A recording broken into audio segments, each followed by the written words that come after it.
मीरा भाईंदरमध्ये परप्रांतीयांच्या नाकावर टिचून मराठी माणसांचा मोर्चा, पोलिसांची दडपशाही मोडीत काढत एल्गार, मोर्चाला परवानगी नाकारल्यावरनं राडा।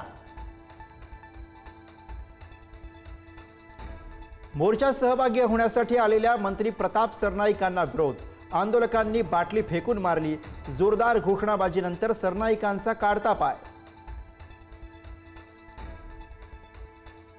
मीरा भाईंदरमधल्या मोर्चाच्या मागे कोण? भाजपा आमदार नरेंद्र मेहता यांचा सवाल, तर मेहतांना आम्ही पुरून उरू, अविनाश जाधव यांचा इशारा। मराठी माणूस एकवटला याचा आनंद, मनसे नेते अविनाश जाधव यांची प्रतिक्रिया, तर आमच्या नादाला लागू नका, परप्रांतीयांना थेट इशारा।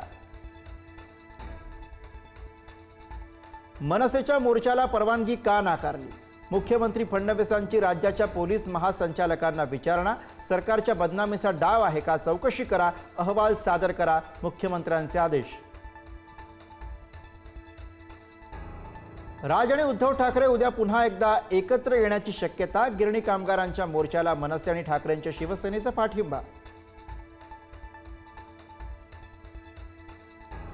मालमत्तांची यादी जाहीर करत भाजप खासदार दुबेंनी पुन्हा ठाकरे बंधूंना डिवचलं, इतके पैसे येतात कुठून, एक्सपोज करत निशिकांत दुबेंचा सवाल।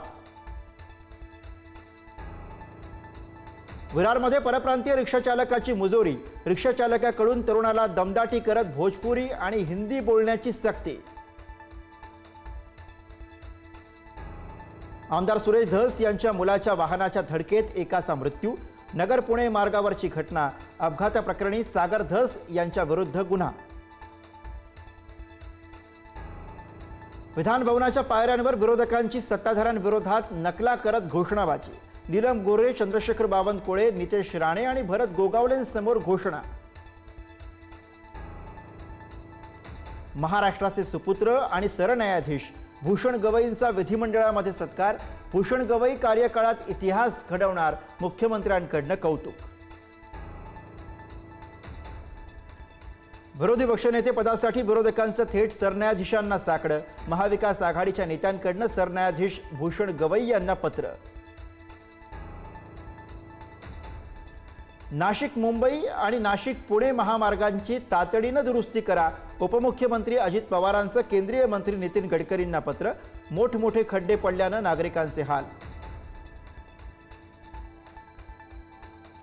महादेव